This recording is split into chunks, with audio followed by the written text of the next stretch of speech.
The sound of one's heartbeat is incidental, yet it's the most important sound to one's entire being. The Affection Research Lab has been created to develop the signal archive and affection stations, with the mission of becoming the seed of a device affection development center and institution. The Affection Research Lab provides a counterpoint to today's utilitarian computation culture and help to make effective computation and interaction more common. The members of ARL include myself as the founder, chief technologist, researcher, and fabricator, as well as a rotating roster of research assistants. And I cannot go forward without acknowledging the funders that have helped me with this project via Kickstarter, and as well as my advisory board made up of academics and artists out in Los Angeles. There are two main cornerstone projects that make up ARL. The first is the Signal Archive, which directly leads to the development of affection stations, as well as some other projects that utilize primarily sound as a means to develop metaphysical interactions or affective interactions. So to start off, the Signal Archive is the Rosetta Stone of the immaterial residues of our everyday devices. This ongoing archive defines the backbone of our technoculture, the materiality of the 21st century. The archive frames the development and history of Morse code as a point of reference, a point in time when our modes of communication were at the early stages of mediation. The electrical telegraph, the mediator of that time, was a device used to communicate the spoken word through a codified system of dots and dashes. The electrical telegraph and its intrinsic physical properties and technology, coupled with this codified system, quickly transformed into a sound object as it became evident that listening to the device was just as effective in reading the dots and dashes. So this led me, or compelled me to ask the question, what are the intrinsic sonic qualities of our contemporary devices? In this case, the mobile phone, the smartphone, or what I like to call the slab. But listening to this is a little different than a telegraph. There are no kinetic parts. There are radios, antennas, and a lot of electronic circuitry.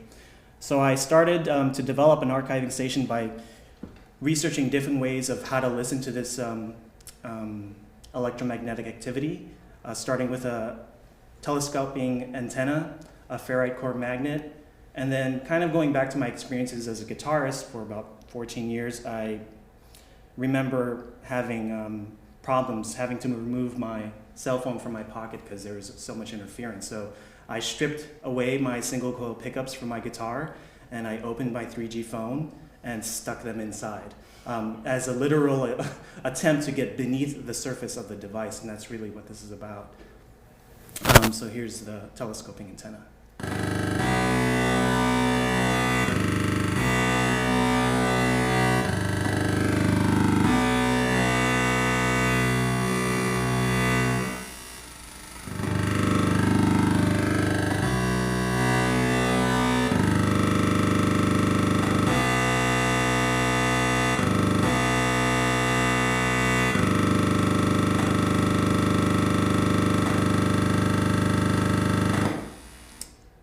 Next is the ferrite core magnet.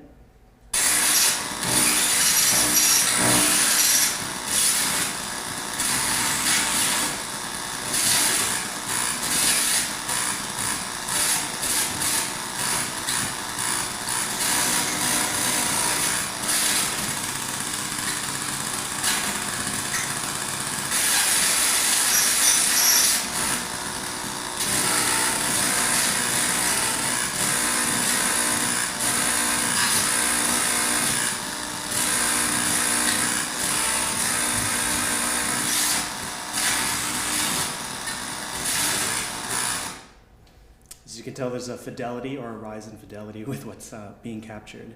And then finally the standard single coil pickup coupled with an LM3D6 amp circuit.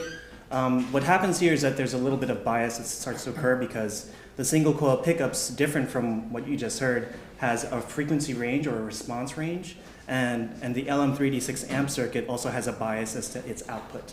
So I was really confronted with the dilemma of how to find the biggest range so that way I don't lose anything that's happening.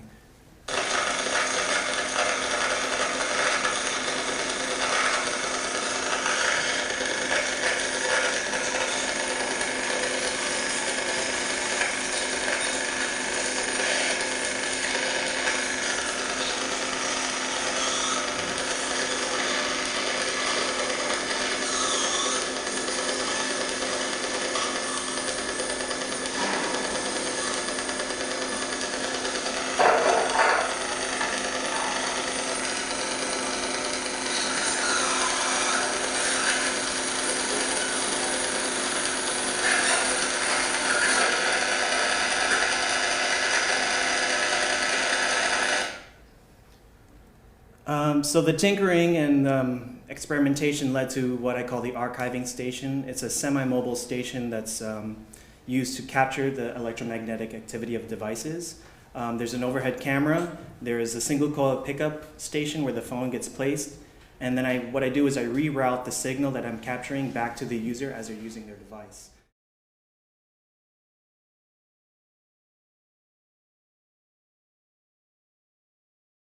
I'd like to start with an example that is illustrative of my paper's topic. After the Lebanon-Israel War of 2006, Johnny Walker had a huge ad campaign in Lebanon that ran the following ads. We see the brand's icon, Johnny Walker, walking on a bridge in the direction away from a fracture in the bridge. The tagline's obvious: drink your troubles away to forget about what just happened. Keep walking and ignore the past, however recent it may be. In fact, Lebanon has been ignoring its past ever since its official inception. There is no curriculum for the subject of history in Lebanon that covers anything after 1943, for all school grades. The reasons are many, but they're beyond the scope and time I have with you today. I'll only mention one, an amnesty law that was passed right after the 15-year civil war in 1990, in which all political crimes, including homicides and kidnapping, were all acquitted. Here's a picture of my history textbook. This is from high school. I graduated in 2002, not in the 60s. This was one of the last prints. One of the last prints, and this is one of the best copies I've ever found. We just kept trading these books from class to class.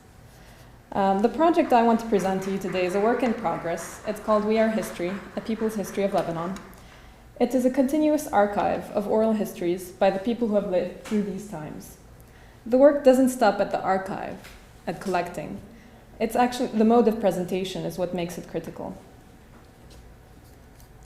The software draws from first-person testimonies to generate a story that reflects all the perspectives available in these interviews and tries to collide and intertwine the different versions of history.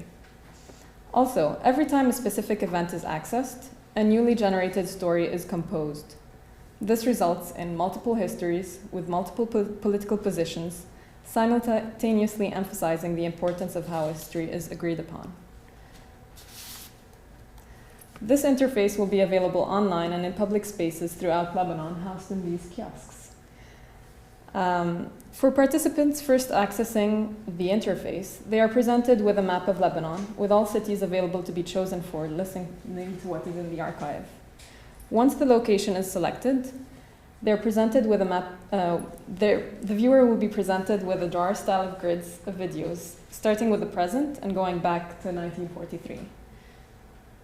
Once a specific event and date is chosen, then the viewer is presented with a montaged version of a story where the interlocutors are interrupted by each other to form the story. After this, the viewer can then choose to view another version of the same event or select a specific interview to watch it in full, uninterrupted. Since there was no archive to start working with this tool, I had to first start collecting oral histories before building the framework. For practical reasons, I chose a city called Zahle. It's the 4th largest city in Lebanon. But I wasn't sure what events to cover specifically. So I started interviewing people and asking them what they wanted to talk about. And a lot of them pointed to a 3-month siege in 1981 by the Syrian army. So that's what I did. I conducted 35 interviews ranging from 10 minutes to 4 hours long. Using the transcripts from the collection of interviews I had for the event, I manually went through these and came up with 12 categories that are used for themes to build upon.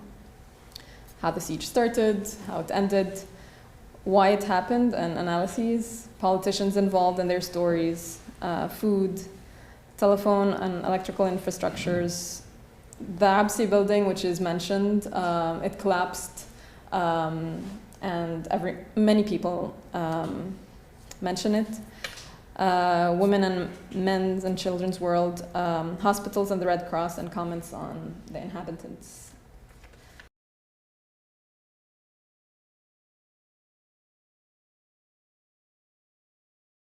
Peripheral Persuasion and Neuromarketing as Behaviorism. is the subtitle, and as we all know, subtitles is really where you find the subject of any talk or paper. And so what is peripheral persuasion? First and foremost, we need to deal with marketing in general. Okay, and so I hope you enjoy the banner ads. They will be filling the screen as we go through here. So there are a couple different ways to market material, and central routes to persuasion is really defined as advertising outlets that attempt to convince you to buy something through a traditional advertising media. So these are things such as commercials, the banner ads that are on the sides of every website that we know and love, the things that follow you. I recently had one with iLivid, which kept popping up, and now I have to go take an ad on off of my browser for some reason. And so these are generally just annoying ads that people don't like. And so from a marketer's perspective, these are things that we want to move away from. And as a matter of fact, the current trends are moving away from this, and this will be the primary subject of the talk today. In fact, researchers have found that sympathy for advertisements declines with age, and that the intention of advertising, in other words, to sell something, is already understood by 57% of 6-year-olds. 6-year-olds understand that you're trying to sell them something. At least a little over half of them do. This implies that awareness equals rejection, or at least more critical evaluation. And critical evaluation, which is one thing that we're very interested in at this conference, is something that marketers don't want you to be interested in at all. They simply want you to be persuaded and to purchase whatever it is they are selling you. And so for me, it all started with the Oreo. The Oreo, America's favorite cookie, as you may or may not know. I can eat these by the package. So this for me is a very powerful consumeristic product. All right.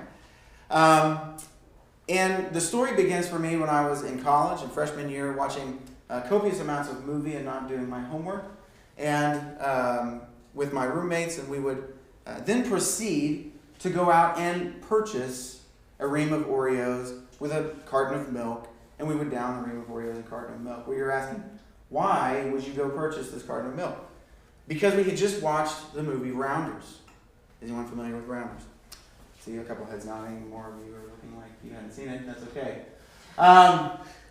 Because I have a clip of the part of Rounders that was so influential in really getting us to behave in a particular way. And so let's see if this will work like magic. Possibly. Click on it. Click. Yeah, and you should be good. The judgment.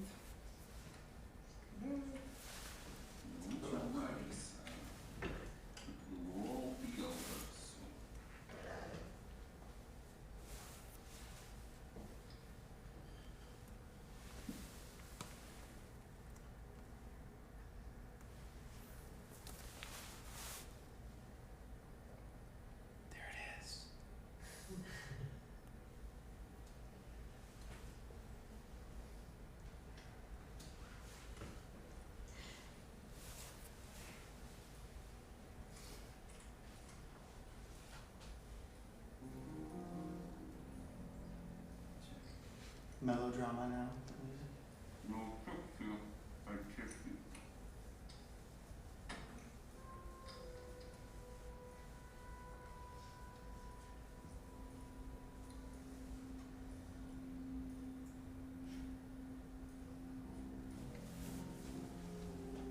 Remains down there. Not too bad. It's a monster hand, I'm gonna lay that down. Because you got 2-4 and I'm not gonna draw against the main hand.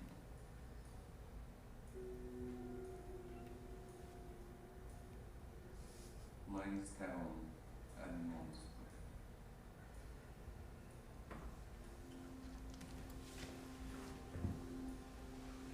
Should have paid me off on them. The fuck did you lay that down?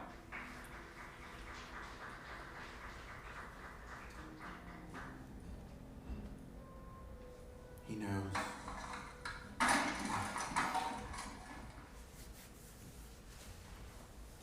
was his tell? Not hungry. Mr. Son of a beach, let's play some cards. That's right. Okay. Exactly right. So the Oreo is this tell, and at this point, McDermott, the American playing KGB of all people, in a sort of Cold War battle, identifies the tell in this scenario and moves into a victorious position. Well, really just not giving up the chips at that point. And so the Oreo plays a sort of hero in this tale. Earlier, he saw him picking up the Oreo and eating the Oreo and was completely oblivious to everything that was going on in that scene. Whereas in this one, the light goes off. And at that point, I would then pick up with my roommates and we would walk to the store and make our purchase after being influenced in such a way by this media representation. Now, I have no hard evidence, and after months and months of digging to figure out how much money Oreo spent to get their plug in, there is nothing that I can find that tells us that they actually spent a lot of money, but there's a lot of evidence for other companies who have spent large amounts of money to get their products into movies, such as how Oreo was cameoed in Rounders there.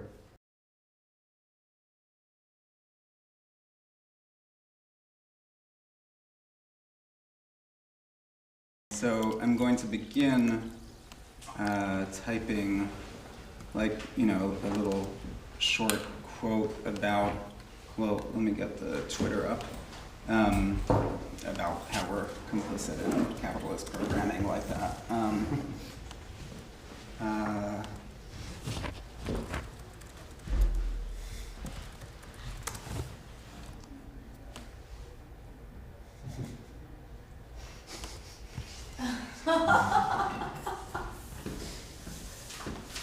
So I'm just going to follow the instructions I set up yesterday.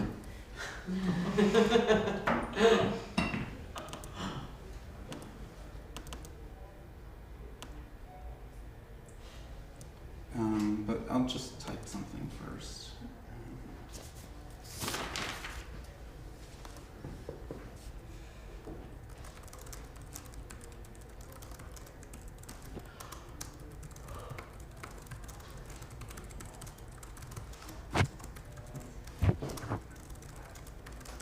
Can you see? Yeah.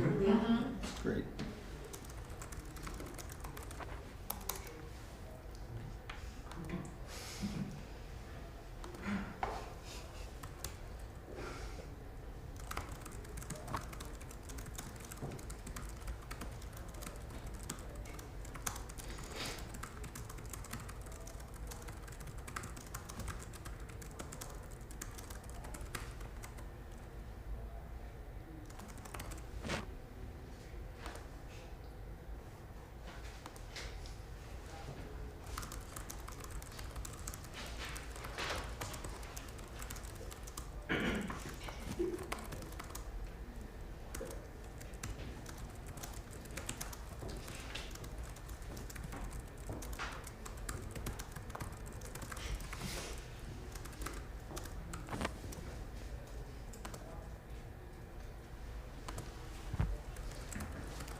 Ryan Trecartin's video installation, Any Ever, 2009 to 2010, the stable self has dispersed into so many first-person situations.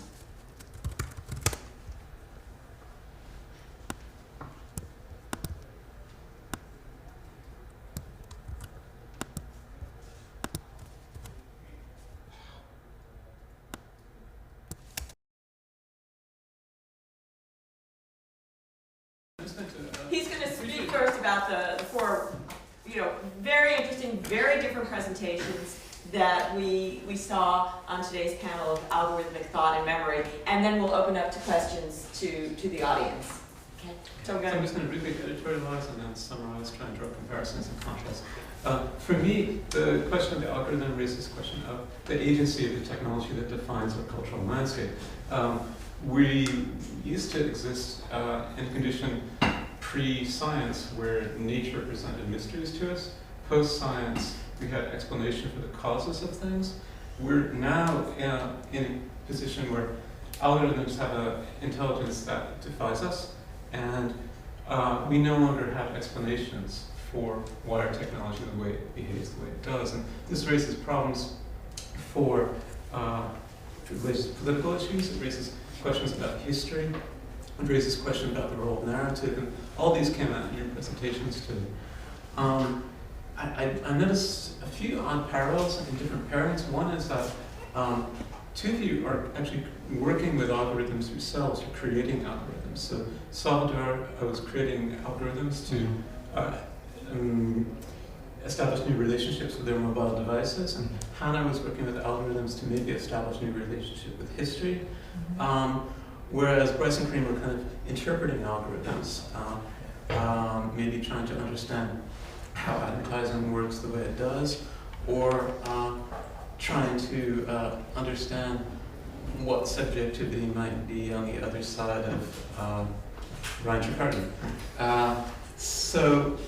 But then conversely, I felt maybe there's a continuum of utopian and dystopian views, and obviously we don't want to wind up on either end of the continuum, but perhaps Salvador, I would say that you're kind of maybe, at least in your paper, had maybe sort of more hope or optimism about Sure. the algorithms. Totally. So, you want to start? Well, just because hopeful in the sense that it's inherently something we don't understand, the electromagnetic spectrum, and it's just something that we take for granted today. And kind of going along this idea of mysticism, what you were talking about, and at the end, it's a way of I think my project was a way of embracing that mysticism and the natural fact that we just don't understand how these things work.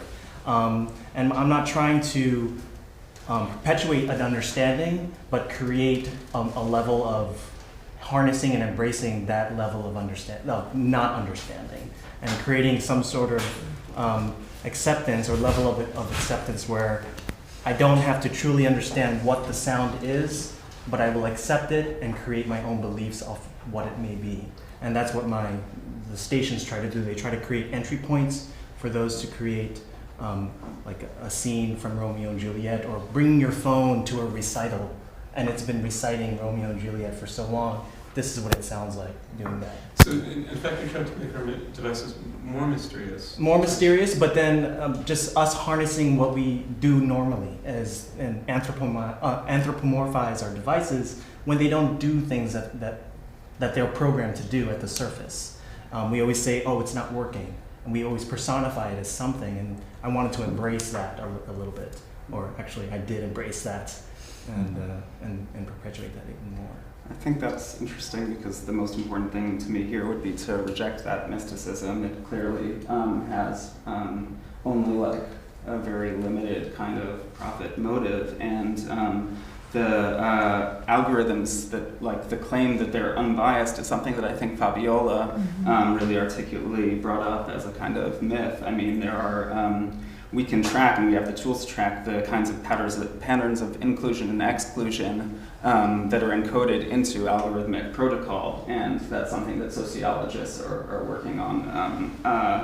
The idea that there's like, that the algorithm has become, in a Lacanian way, like the subject supposed to know, like to look at how that's generated. I mean, here it's generated not through like the silence of an interlocutor with whom you've undergone like an intimate process of transference or something, but basically through the accumulation of data around a single node, whether a hashtag or another filter. And so it's obviously just linked to capital because that's what strengthens those nodes.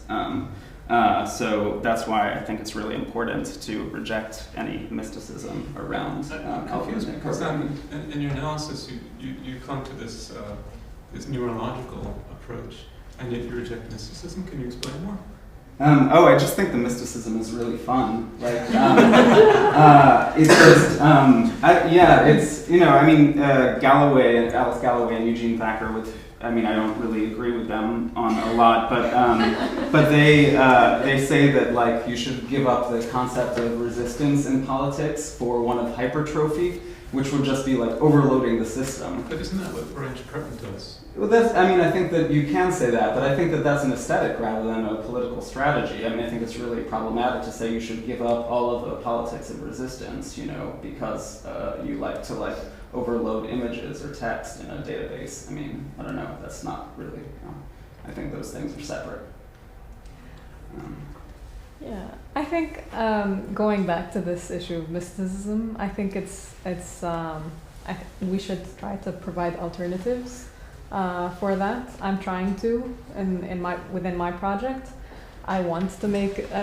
Looking through when a lot of people comment on how or their experience of we didn't watch the whole thing, but. Trying to figure out what the algorithm is doing, why are these stories placed one after the other. I want to make that transparent and make it clear how these ties are being made. So, and you said algorithms defy us. It doesn't have to be like that way. I was really fascinated by one, you're kind of like Jean-Luc Godard or Bertolt Brecht. You want to make the production of this process transparent. You see every interviewee. You don't just see one at a time. Yeah. Which I thought was really interesting decision. This is a really off the wall question, but I'm just wondering about context. And obviously, your goal is to present this in Lebanon, and that's yes. its main purpose. But have you thought of what would this piece mean if you presented it in Syria or Israel? Sure. I'm planning on making this open source so that it's used for any history or mini history, anything that people want to use it for. I've started with Lebanon because I think it's important to know, maybe personally, but it's also bigger than that. But yeah, if people want to use it for like representing this conference, it can be done. But what I loved about your project was that you were trying to make it transparent, and as you said, you didn't want people interacting with it at first because you wanted to force them to hear the opposing side of whatever the event was that you were trying to portray. And I think that is a beautiful thing, and I support that wholeheartedly. What I think is nerve-wracking and what is terrifying to me is people like Frank Lutz, for instance, who has managed campaigns for over 3 presidents or presidential hopefuls who actually developed the death tax terminology as opposed to the estate tax, passing that legislation through based on the knobs people turn when they're in these sessions. He's reading transcripts in real time, and these people, we all see them, the undecided voter, right? They're in the back room turning knobs as the campaigners are speaking, and when they hit a certain word that turns them off, down goes the grade for that individual. And so he identifies those words, and the rationale behind changing from an estate tax, which raise your hand if you have an estate in this room, okay, to a death tax, raise your hand if you know you're going to die eventually, is clearly on an instinctual level. And so people related to that more, thus passing the legislation. And so that, to me, the masking over and the powers that be that will mask over, knowing what these algorithmic ideas are, and when we get to them and tap into them, we're getting closer and closer. And I think in the summary that was posted online, for my presentation was I was skeptical toward the prospects for neuromarketing, and I am in one way, and in another way I'm very hopeful that they will, optimistic I guess, that they will have more breakthroughs than what they had. It's very much in its infancy, as you saw, as in 2002 is when it was actually, the term was coined and they started this type of research. But if you do a simple Google Scholar search, you'll find 15,000 articles since 2002 that have been published in the field of neuromarketing specifically. And so with this many minds searching for answers in this way, I think that it will not be long before they start, probably pessimistically will say, they probably have started these things. And what scares me is that we don't know about them. So you make a good point that not only are we in a condition that algorithms have an intelligence that we can't penetrate, but they also have a speed and ability to surveil and interpret in ways that we also can't understand. So it leads me to wonder, is an appropriate response to this condition paranoia? I don't know. I mean, actually, I want to ask you a question about doing these oral histories. What kind of planning do you do for how the montage happens? I mean, what's the kind of timing? How long people? I mean, I'm just thinking about a kind of oral history, like I just know Studs Terkel best or something. I'm not sure if he's that familiar to you. And watching those stories, which my family's from Beirut, and they have some similar stories, but they're always hesitating to tell them. And what I would notice most would be the pauses, kind of between speech. Here, this was a really quick montage. I'm just wondering what the experience of recording that is like for you, and how you feel about putting it kind of, on a network in this montage way.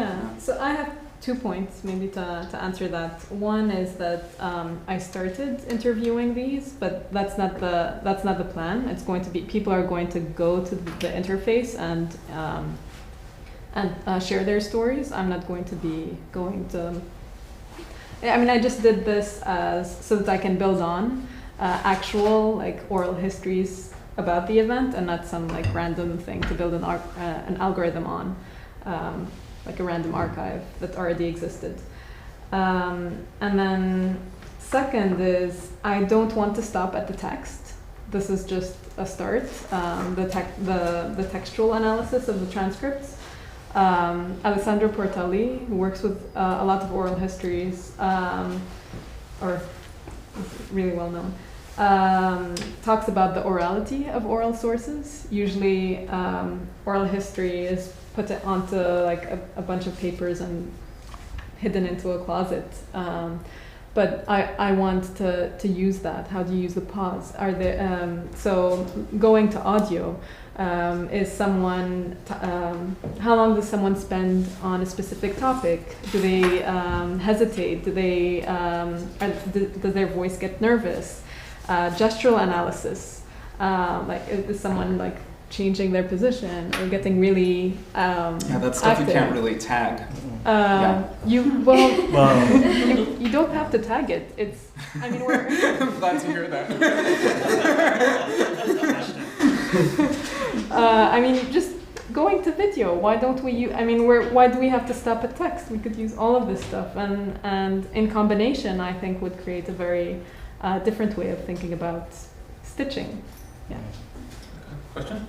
Yeah, I have a question for Fabiola and also for Kareem. I was interested in the algorithmic narrative, and I also was thinking about Yves Sussman's piece, White on White, the algorithmic noir, and comparing that to what you guys were talking about. And Fabiola, it seems like you're so much trying to control the algorithm, it's doing very specific things, whereas someone like Trecartin or Sussman, it seems a little bit more chaotic. It's trying to replicate a random, which we've kind of decided is a little bit impossible, at least in computer systems. So I was wondering about that tension. For me, it's almost like you're using the algorithm, but it's almost like you're kind of working against it. And why wouldn't you manually edit? Why wouldn't you just put it in Final Cut? That's my kind of impulse. So I was curious about why you wanted to harness the the algorithm and what purposes you saw them serving in terms of narrative. One of the main reasons that I'm actually doing this is because if there's a lot of people who have interpreted history. It's not for a lack of, we don't know what happened. There's a lot of people interpreting this. The problem in Lebanon is that there's 8 major political parties, so many more smaller parties, political parties as well. And it's very easy to label someone as biased. And like, okay, someone made this documentary, but it's inherently biased because the director or producer is affiliated with this specific one.